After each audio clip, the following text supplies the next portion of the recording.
And I've got some, well, I'm going to try and do portraits of power, and these are some of our monarchs, and some who would have probably been monarch as well, especially if they'd become Charles III. I mean, Charles III is our king at the moment, but had there been a victory at Culloden, we would have had a Charles III, and probably this one would have been Charles IV.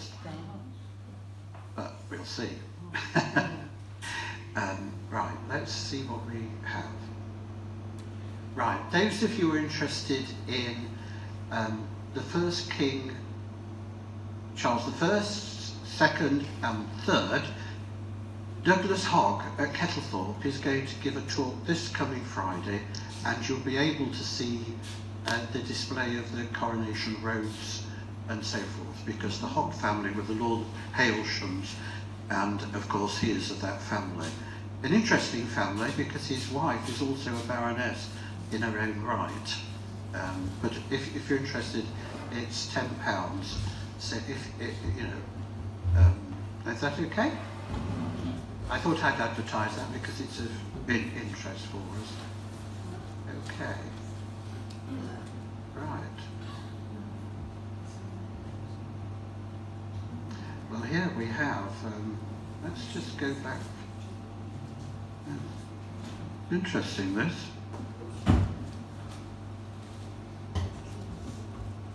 It's interesting, this. It's more interesting than ever. How did we come upon this one? Let me just go.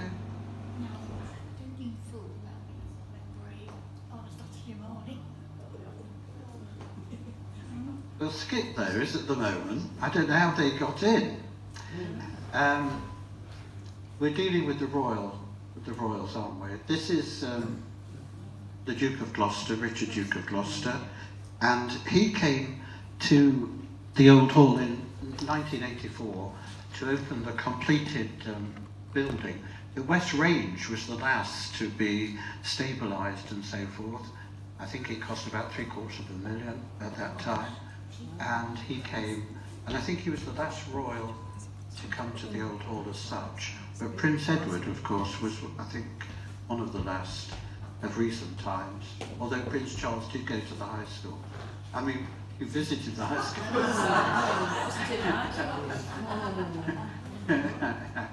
Now, this is an interesting portrait, and I know that you've got bags of money, so you might be interested, and I'm not working for Sotheby's at all, but this is a portrait of Catherine Parr, and she has associations with the Old Hall because, of course, she married Edward Burgh, the heir to the title, and the marriage only lasted about 3 years, and they lived very much in Curtin, at the manor house at Curtin, and he died young, and he's buried across the road in the church. This is up for sale, and if you've got, what, 600 to 800,000, you might be interested in having this picture. It was possibly done by the artist called Master John. And what is interesting about this one is the colour. It's black. But her favourite colour was crimson, and I don't. There she is. She loved crimson, and so forth. And with it goes a letter that she wrote to her brother William Parr, saying how happy she is now she's married to the king. And that's up for sale for a little bit less. So, you know, for those of you with humble pockets, possibly 20,000. Okay, it's a snitch, you know. What an investment. And this is a huge picture, and it's actually of Catherine Howard. Appropriately, we've got half a head on.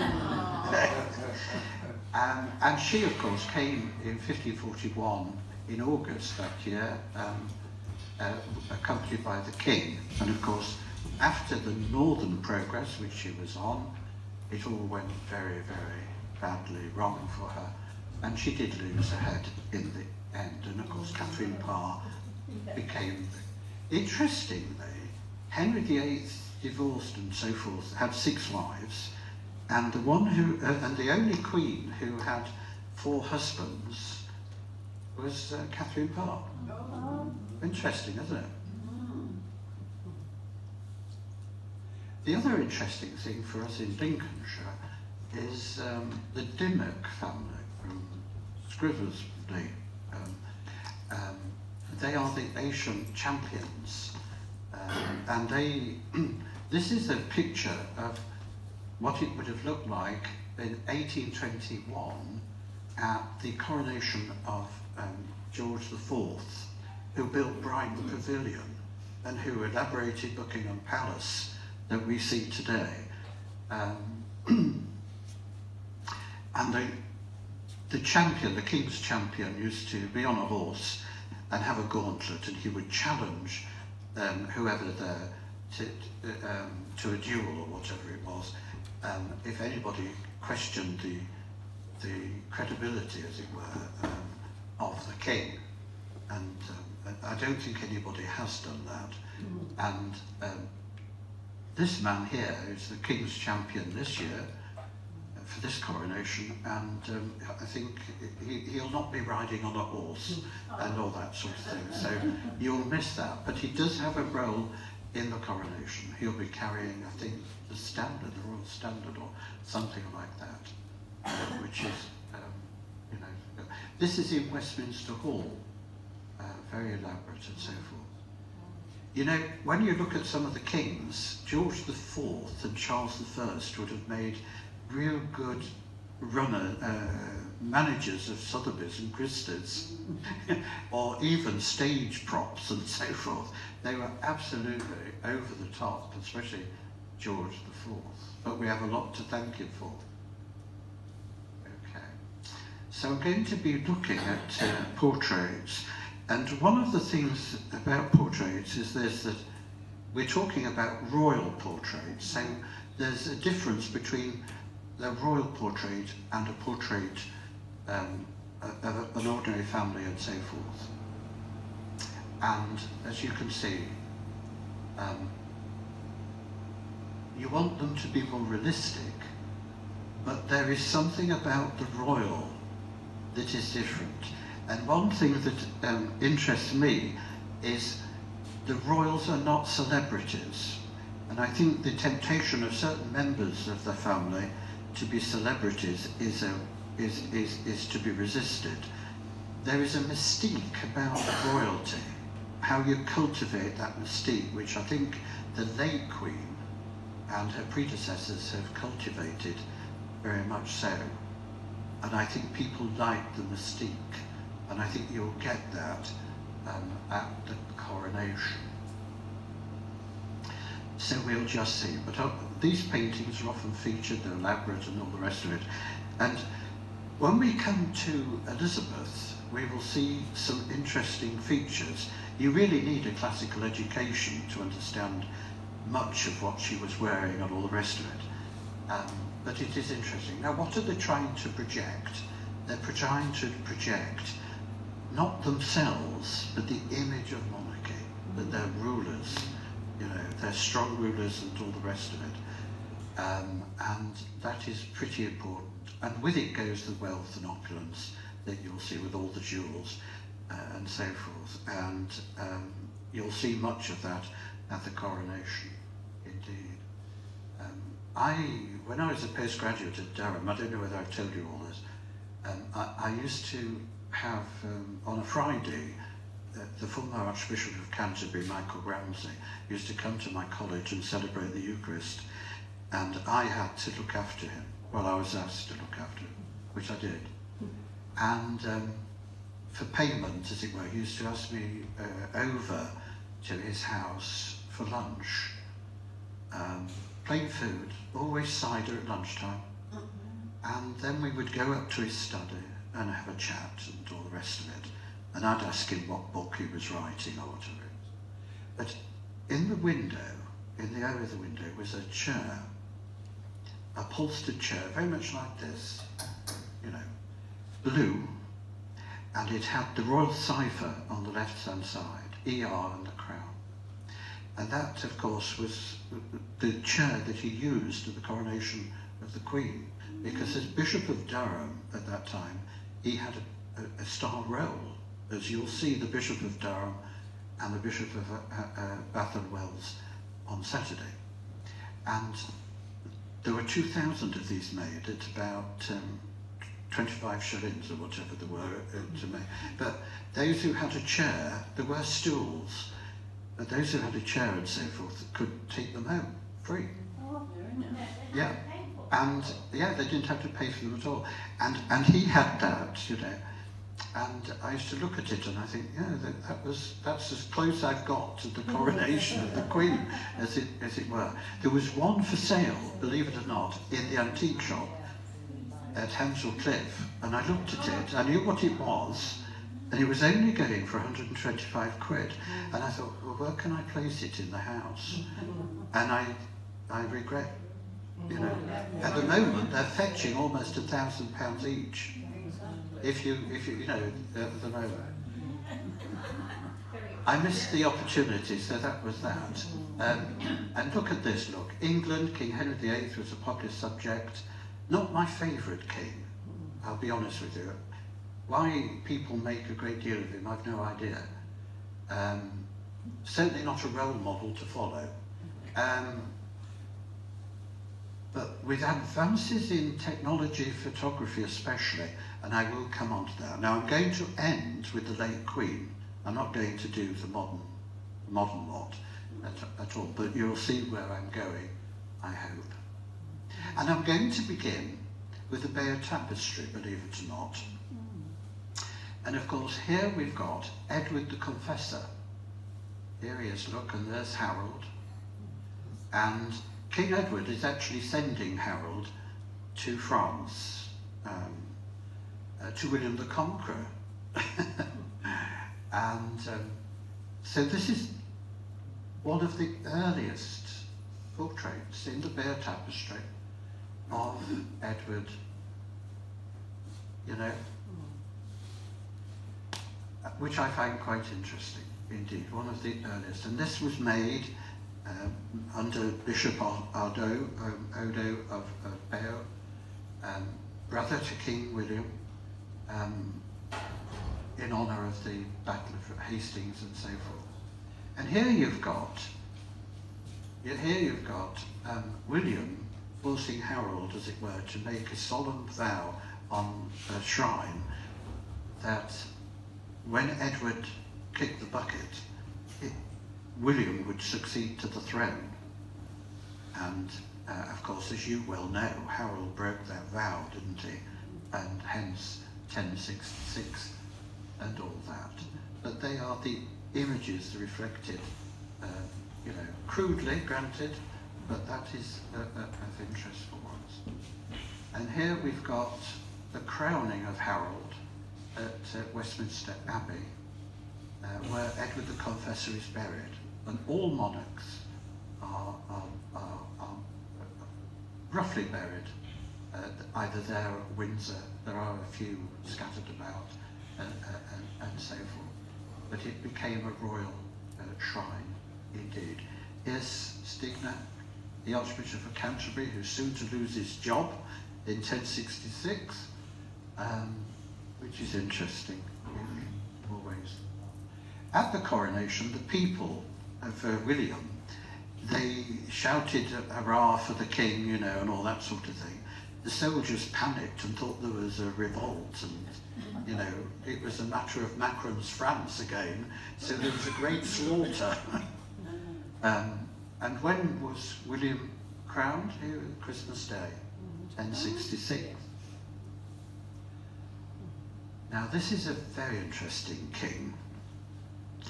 And I've been selective. This is Richard II, the boy king, who was only 10 or 11 when he came to the throne. Very tender age, and therefore he had to rely on his counsellors and so forth. But by gosh, once he was of age, he certainly showed his colours. And the barons were the great power force at the time of Richard II, and that was a problem for the monarch. How to reduce their power base and elevate the power of monarchy. So he did it very well indeed. He made everybody call him His Highness to differentiate, and if he stared at you in court, you had to get on your knees more or less and so forth. You knew your place. So he elevated the power base of monarchy.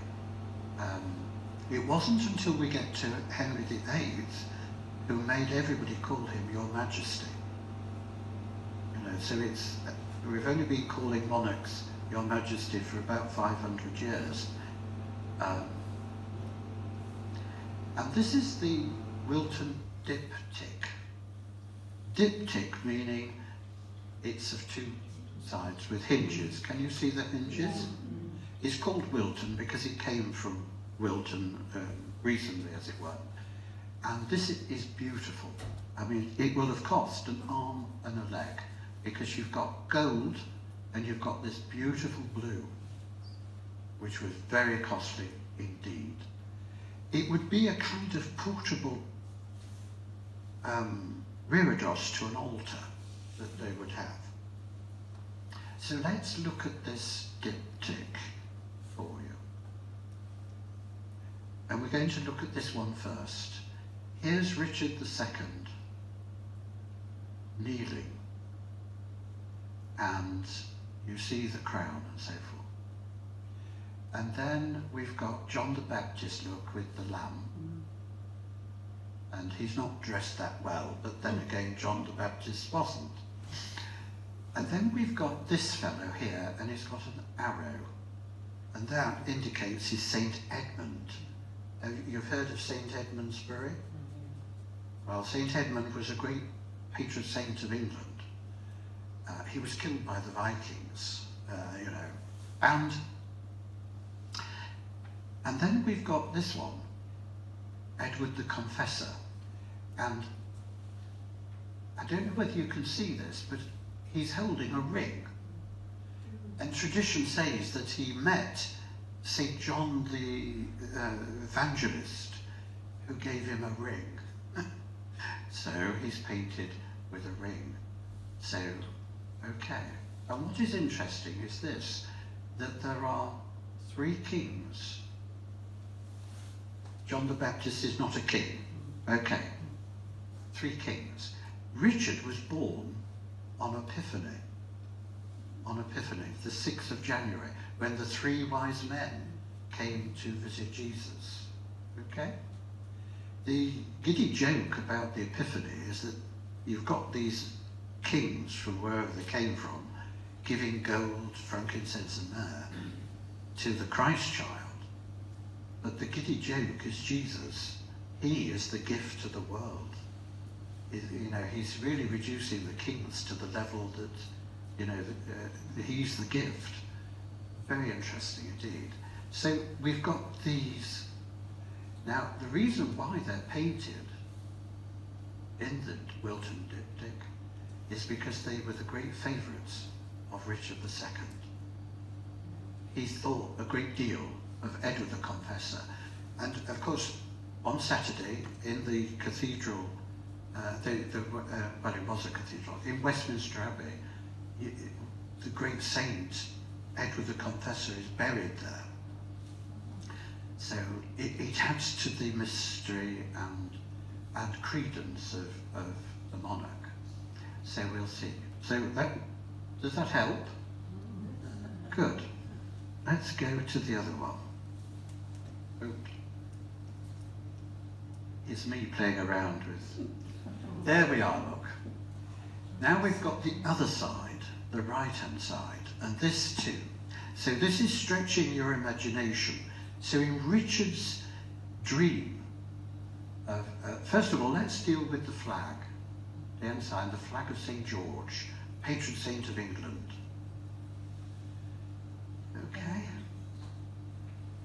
the central figure is this lady here in blue.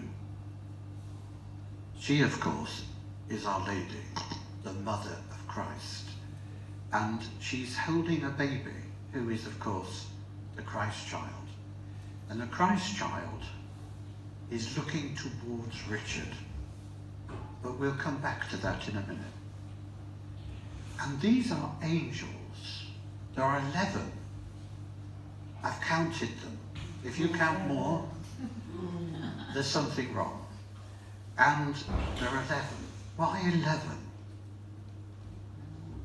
11 because that was the age that Richard II assumed the throne. Okay? And can you see the angels are wearing a badge? Yeah. And the badge is the white hart, or stag.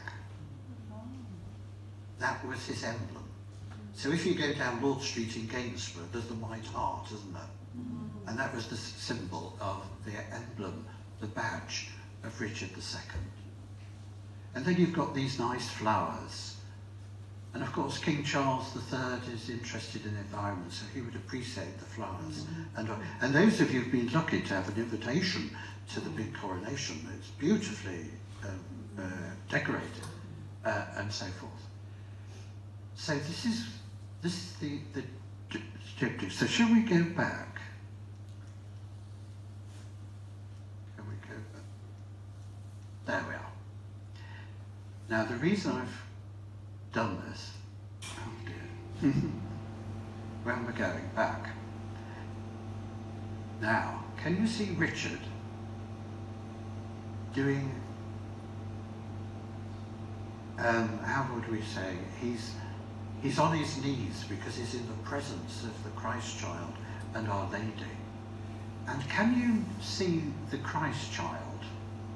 And he's got 2 fingers up. Now, the Christ child is not being naughty.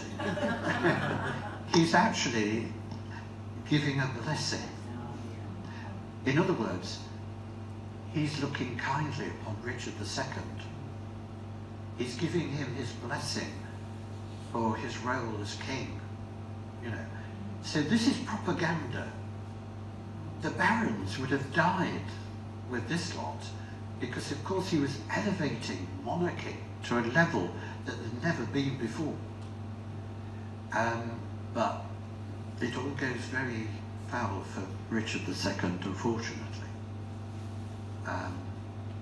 And he is done in, he's assassinated, as it were. But, and he was also a very good cook with food.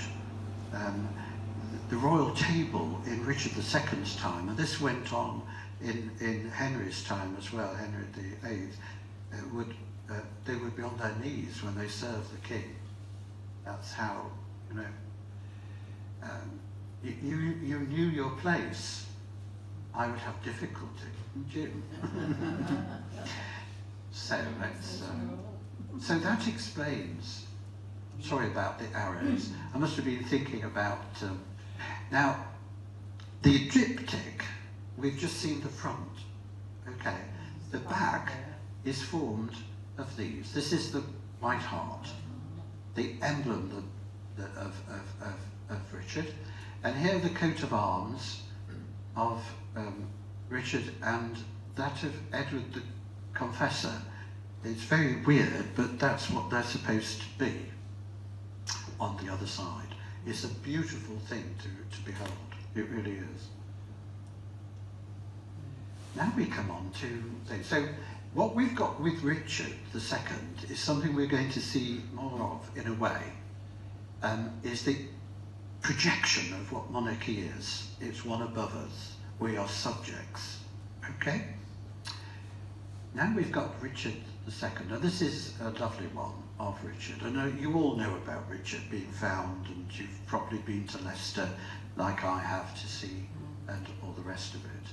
Much maligned, in my opinion. Did he kill the nephews? There is as much argument for Richard as well as Henry VII, in any case. We'll have to see what the bones reveal. I understand the king is happy about the bones being examined, but we'll see whether that actually progresses. Now, I've done Richard because Henry VII, who succeeded him, there's Tudor propaganda. Not all kings like their predecessors, and this one is true. One thing that can be said of Richard III is that he was a very brave man on the battlefield. Indeed. So let's just go and have a look. And here you've got, first of all, you've got the facial. The eyes are very small. You know, people who have small eyes and so forth, they were thought of as wicked and up to no good, and so forth. So, you know. And you've also got the broken sword here. That, you know, indicates something is not really authentic, as it were. And he's got a hunchback. Now, we know why he had that, because of his physical thing. That's why I think he was a very brave man, indeed. And he has a withered hand, according to the Tudor propagandists, you see. So, you know, and this was popular, this kind of thing about Richard was very, very popular for their own ends. Today, he's been reaccommodated, and that's what is the beauty of history, how it can, many years after, it can reaccommodate you. Indeed, it takes time to reevaluate and so forth. There we are. Gosh, I am thick with the arrows, aren't I? Don't do. Different colours. Now I've got to. Now we are moving on now with a very interesting king. This, of course, is Henry VIII, and everybody can draw Henry VIII, can't they? The spread, you know, the sprayed legs and so forth. I mean, look at the richness.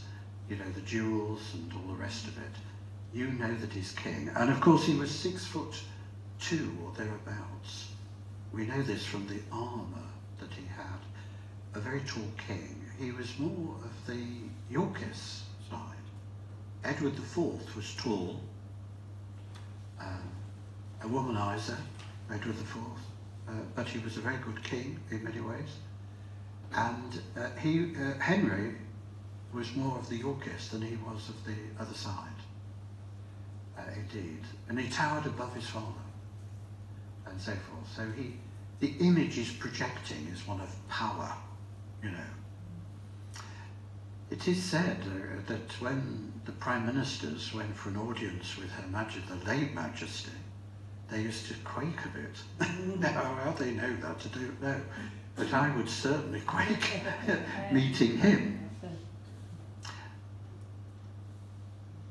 This is him when he assumed the throne. His father died, Henry VII, and this is the young king. And it's interesting how kings turn out. They're young when they come, like Elizabeth II was a young lady, a very attractive lady as well at that. How their role turns out. And Henry's is a very interesting one because a lot of hopes were put on him and it all went very, very badly indeed in many ways for him. And one of the features I want you to notice is this, that he's like me, he has a shave. Okay? He has a shave. And you probably think, well, what's interesting here?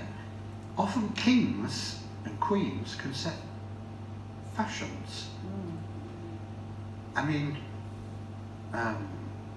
Prince Louis was photographed the other day in a jumper, in a wheelbarrow by his mother. And it was a hand-down jumper, very attractive.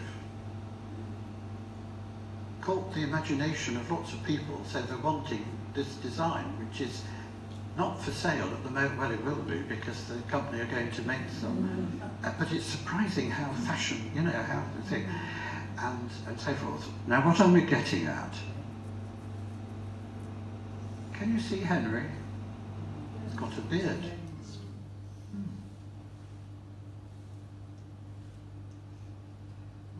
Beards became popular a bit later on. This is Henry V,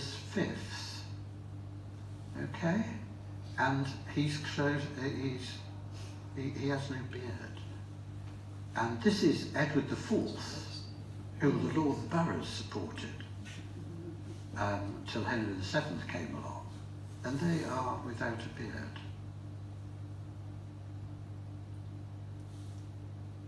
And so is Henry VII without a beard. But Henry VIII has a beard. They became popular. They became popular, and so you see a lot of them on. And when you see a lot of people today, young men and all the rest of it, beards have come into a renaissance and so forth. You know, in that form and so forth. Yeah. A very powerful king, indeed. Let me go back to this one. This was taken in 1544, I think, just a few years after he'd been here, in 1541. Because he came here with the royal retinue on the way to York, with Catherine Howard, his young wife, and that's the kind of king who would have come. A few years later, look at him there. A shadow of the king that he was to turn into, isn't it? And he has a staff here, holding, and he had wheelchairs in the palace, you know, to wheel him about to the very end. He came to a sad end, really. And really, I think the trouble is with Henry, he had a fall, a terrible fall in a tournament. And they thought he would die, and he was never the same after that tournament, the fall. So you've got a split personality coming in, you know. So much was riding on him in many ways. Never mind. And here he is. Now this is painted. So what is he trying to say? Let's look at this. You've got Henry VII, his father, the first of the Tudors. Here, Elizabeth, the daughter of Edward IV. So you've got the rose, the red and white rose, married as it were. And you've got Henry. And Henry towers above his father. His father, it looks very pathetic, doesn't it? In comparison. And when this was painted, Jane Seymour was long dead. But in this picture, Henry gets the painter to put Jane Seymour in. Why? Because this one gave birth to his son, who becomes Edward VI. So the projection is quite interesting, isn't it? Altogether.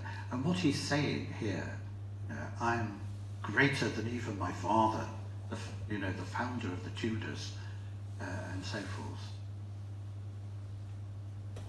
Whether the Tudors was a mistake is a good question. But we will come to our favourite one in a minute. And here she is, in our coronation. I think of all the Tudors, this one is the magic one. And she really goes to town on the projection of monarchy, you know. And this is what she looked like at her coronation. This is a miniature by Hilliard. and it shows the young Queen. This was painted when the Queen was old, but we've got her looking quite young, and so forth, bejewelled and all the rest of it, and so forth. I love miniatures. I think they're really nice. And of course, Elizabeth tried to control the image of monarchy. The present king would struggle to control the image in the press and media. I don't think he would anyway. But Elizabeth, in 1562, really took the reins and said, you know, this is the Queen I want to be projected, young and all the rest of it. As you well know, we do age. We do lose our beauty, but we become beautiful even in old age, if you see what I mean. Interesting. But Elizabeth tried to keep the image. She struggled with it. And what is the image she's projecting? The Virgin Queen. The Virgin Queen. That she's married to her, you know, to her people. And in a sense, in the coronation, the king will be wearing his coronation ring, that he is married to his people. That is, you know, symbolic. And here she is, in one of her paintings. This is the Ditchley portrait. Here's, is it Sir Christopher Lee, who lived at Ditchley. This is now the 18th century house on the medieval side of the house. And Lee had a visit from the Queen. The Queen wanted to visit again, but he wouldn't hear of it, because she spent a fortune. I mean, you spent a fortune on the Queen's progresses and so forth. And it's called the Ditchley one because you see the Queen in white, the projecting image of the Virgin Queen. But she stood on Britain, the map, and her foot is actually on Ditchley, on the map, and so forth. And I think that, you know, that it was commissioned by Lee, you know, and I think it's quite a nice one, indeed, of the Queen. And that's interesting. I said to you, progresses. Now, Henry VIII came on a progress in 1541 to Gainsborough, going to York. And that was one way of the king showing who he was to his subjects. In the same way as the late Queen and the royal family toured the country to be shown, not just to be on view in the television and media, but also, you know, it's so important that they are accessible and known and show, you know. Probably we get too much of certain members of the royal family, but I shan't say who. I favour my head on my shoulders a little bit longer, but it is one way of projecting. It's very, very important, and it has to be the real image, the right image for them, of course. This is the Armada portrait for us, and here is the painting that gives it away. These are the fire ships going into port to deal with the Spaniards. And here is the picture of the ships succumbing to the rocks and waves because, of course, there was a Protestant wind. I don't think Britain would have won the Armada if the weather had been kind, personally. This is only one of the Armadas. There were several, but we all think of it as one because of this particular one in 1588. And this is the one. And a Protestant wins. You see, God is a Protestant. He didn't favour the Catholics, did he? And this is the propaganda you want to, you know, to swallow. And of course, there's the crown. You know, you can't get away from it, can you? And she's bejewelled and so forth. Now, can you see the mermaid? Nice one. Mermaids were, mariners would be frightened of mermaids. If you saw a mermaid, you know, it meant bad luck, and so forth. But notice the mermaid is looking, as it were, to the queen. You know, that she's conquered bad luck, as it were. And here she's got the globe, and she's actually putting her hand on Mr. Trump's America. You know, she's got her eye on future, you know, which of course came to pass. I mean, Virginia is named after her. Indeed, and Carolina after Charles, and so forth. So, you know, it's quite good indeed. Yeah. Here's another one. This is the Drake Armada. This was done for Francis Drake, who took part. Here you've got a better image of the boats, or the ships, or whatever they are, you know. And here, look, I mean, the disaster for Spain. And of course, if the Spaniards, the Catholic Spaniards, had won, we would have been possibly Catholic. Again, you know, why did the Pope then bless the Catholic Spanish Armada? Well, in 1570 he put a kind of ban on Elizabeth, excommunicated her, and of course that's what led to the persecution of Catholics and so forth. Up to the 19th century, they were banned from voting and going into Parliament and all the rest of it. So it's quite interesting.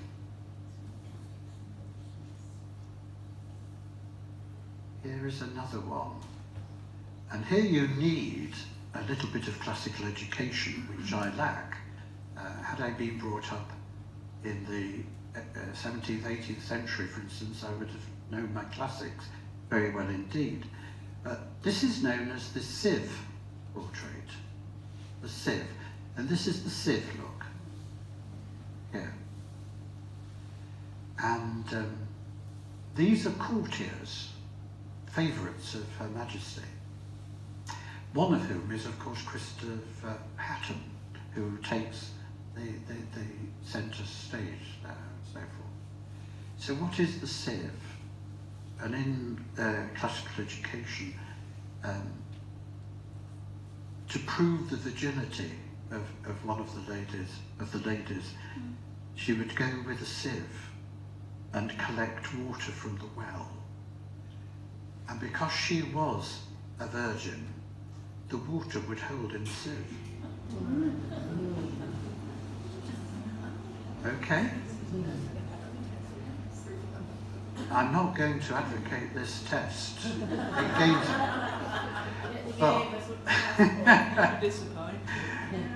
but of course, so that is the sieve, and that would appeal to the Queen because she had given up marriage and all that it brings for the sake of her country, and I think there's no doubt about it. She helped to save the day. Otherwise, we would have, you know, it would have gone in another direction. She never told anybody really who was to succeed her.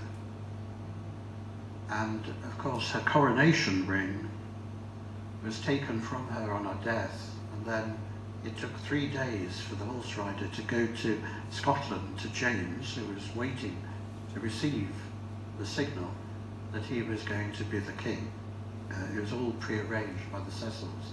But there's a lovely picture, and the Queen would revel in that. Here's another one of her as well. Now, what have we got here for you? The Queen here is projecting herself as all-powerful, even over nature. Okay? You know, this is how monarchs thought of themselves, of what they wanted us to think of that. So how do I argue that one? Can you see this? It's a rainbow. She has power over rainbow, you know. Rainbow. So it is the rainbow one. And what is being projected is quite interesting. And of course, when the Armada came, people must have thought she was so powerful with the Protestant wind that helped to save her kingdom. She almost lost it. Almost lost it. But the Protestant wind saved her. Now this is the pelican one. The pelican one. And why is it called the pelican? Now I've got to be good on this one. She's wearing a pelican there. And that's why it gets its name. So I've enlarged it. Can you see the pelican? And the pelican, of course, saved her young. You know? And she's wearing these beautiful jewels, you know. A monarch. She is the mother of her nation. She'll do anything to save her subjects and so forth. Here's another one, look for us. And can you see she's wearing not the pelican, but this. And in her right ear, 2 cherries. What the devil do you have 2 cherries in your ear for? Well, it's the same as the sieve. It was a sign of virginity. Okay? And look at the Tudor rose, you know, as well. And she's bedecked with jewels. Absolutely wonderful.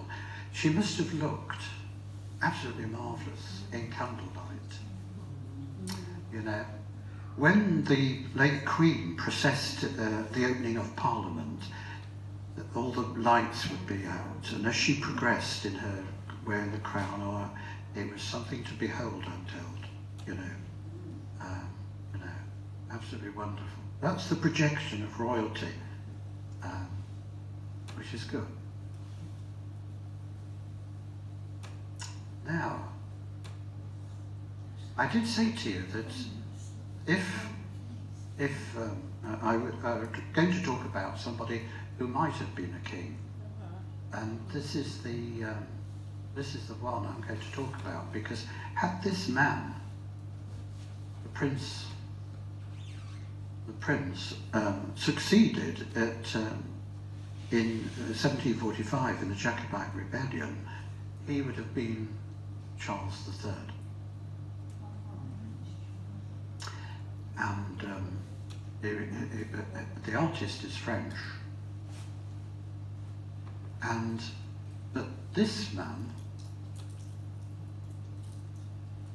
was thought to be Prince Bonnie-Charlie until recently. In actual fact, he's Prince Henry, the younger brother of Bonnie Prince Charlie. But everybody thought he was Prince Charlie. So all biscuit tins and goodness knows what have all projected this image. And this has only been recently discovered, or rediscovered and so forth. So let's look. So that's Prince Henry. He became a cardinal. And those of you who've had the privilege of going into St. Peter's, Rome, he's buried literally in St. Peter's, Rome. Stuarts. These were the family of James II, who lost his throne to his daughter and son-in-law. And this is the artist, Alan Ramsay. If you were wealthy and so forth, and you really wanted a good artist in Scotland, Alan Ramsay is the one. Really good. And this is the picture of Bonnie Prince Charlie, who, if he'd succeeded at Culloden, Jacobite rebellion, he would have been Charles III. There's a likeness between the brothers, only recently being discovered. And for years, people have thought that he wasn't Bonnie Prince Charlie. And the other interesting thing is this, that he's only 24 at this time, painted at Holyrood, and he had come over to Scotland to claim the throne of his grandfather, James II. And it's thought that this picture, this portrait on canvas, was done by Ramsay. So if Bonnie Prince Charlie had won, it would have been centre stage in his palace, because Ramsay was a very talented artist indeed. You could almost say that this young man was the last to invade Scotland, if you like, you know, and to unite it with England. And this is the man who actually discovered the portrait. It's not a large one, as you can see, and this is Bendor Grosvenor, who is absolutely brilliant at discovering portraits and so forth of people. And the picture was actually here at Gosford House, not far from Edinburgh, and it had, you know, but he'd rediscovered it, identified it, and so forth. So you know, so that's an interesting one for. So here is Charles I, a tragic figure, a tragic figure. He shouldn't have ever been king, but his brother, his elder brother, died young, and everybody put the money on his brother, Henry. But unfortunately, he died as a teenager, and all was lost. So the throne went to this young man. He wasn't very tall. He wasn't as tall as me. And he was crippled with his feet. He had no potential whatsoever. And in many cases, he should never have been king by the natural course of things. However, he was the king, and how to project this chap, his brother had no problem. You know, his brother was no problem whatsoever. But this one, so we've got Van Dyck.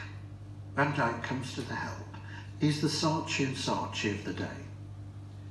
And look at the, you know it's royalty because of the crown, the royal crown and so forth. He's coming through a triumphal arch, like a hero, you know, a great commander, and so forth. His servant, who is a horseman, very equipped, master of the horse of the king, is holding a helmet. It was given to him by James. And here's the king. So what image is being projected here? He's on a horse, so he's got height. The projection, of course, is power and influence. And if you notice, the weather is with him. You know, the blue sky, everything's for him. We know what's going to happen to this man. It was painted about 1633, just before the Civil War. And I was tempted to put in the picture of the king at Westminster Hall at his trial, but I haven't done, indeed. And poor old Charles lost his head. And thankfully, we brought back the monarchy in 1660 and so forth. Although I'm told that some people would like it removed, but you know, that would be a tragedy, because one of the things of monarchy is continuity and stability, the whole thing of tradition, which is so important. But who wants Mr. Trump, those likes, to be at Buckingham Palace? You know, I'd rather have the hereditary in that sense. And the British monarchy, you know, we have democracy and all the rest of it, but it works. And what works? Keep, don't mess around with. No. And I think the present king will be an asset. I think he'll be an asset.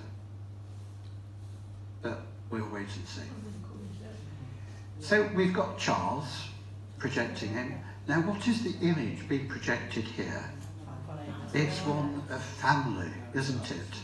The model family of England. And they can't resist wearing the royal sash and those sort of things. They've got to have a crown and all the rest of it. We know who they are. And that is, of course, Edward VII. And here are the children, the girls, and so forth. A moral, upright family. The Dickensian Christmas all comes with the monarchy and so forth. And it is difficult to keep up the model of, you know, morality and all the rest of it, but that is an aim, an aspiration. And I think Victoria, on the whole, pulled it off. But of course, when Albert died quite young, of typhus or dysentery or whatever, she became the widow, you know, and therefore we nearly lost the monarchy as a result, because she had hidden herself away, and people said, you know, what's the use of the monarchy when, you know, but she did come back. She did come back in a big way, and reconciled herself with her son, who she blamed for the death of her dear husband and so forth. So that it's quite, you know, quite interesting what is being projected. And I think the royal family have continued, certainly through with the late Queen, projecting that kind of family model and so forth. In many cases, the modern royal family almost reflect what happens with a lot of our families, you know, in divorce and separations and so forth. And here is a lovely one of the Queen in a garter robes. And I think it's true, the quote, the only expression allowable in great portraiture is the expression of character and moral quality, not anything temporary, fleeting or accidental. Do you think I ought to send this to Prince Harry?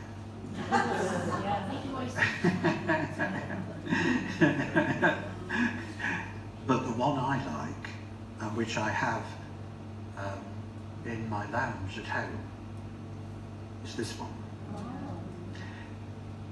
This was taken by Cecil Beaton, who took hundreds of photographs of the late Queen. And where is it? Well, we're to think that it's in the Lady Chapel, or Henry VII's Chapel, which is dedicated to the Order of the Bath in Westminster Abbey.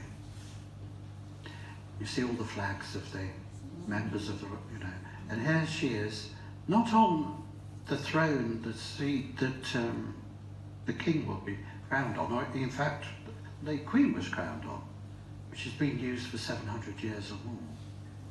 And here she is holding the orb and the sceptre and so forth, and wearing that heavy crown. I'm told that when the Queen practiced for the coronation, she did it at bedtime and walked around with it, because it's a very heavy thing to wear. And it's only worn once by a monarch, by tradition and so forth.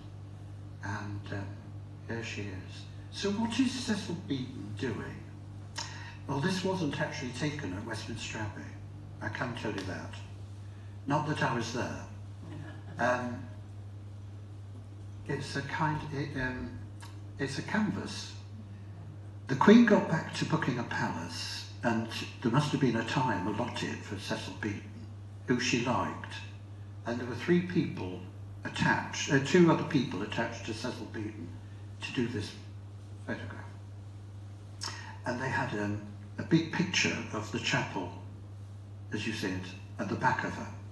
And she sat there in Buckingham Palace and so forth. So the projection is the young queen beginning her reign. And what a long reign. And can you see the light, the morning light, coming through the window? That is done deliberately. That's been painted deliberately. Because if it had been dark, it wouldn't have projected what Cecil Beaton was trying to do. You know, we're coming out of war years, and the Elizabethan age is beginning, and it's going to be bright and cheerful. No more coupons, you know, and all that. It's the beginning of the second Elizabethan age. And I think Cecil Beaton has caught it. He's caught the majesty of the Queen, and also how beautiful she is. And I think she kept that right up to her end in many ways. And I think it's absolutely fabulous. I've always fallen for that picture of the Queen. And that is it. Thank you very much.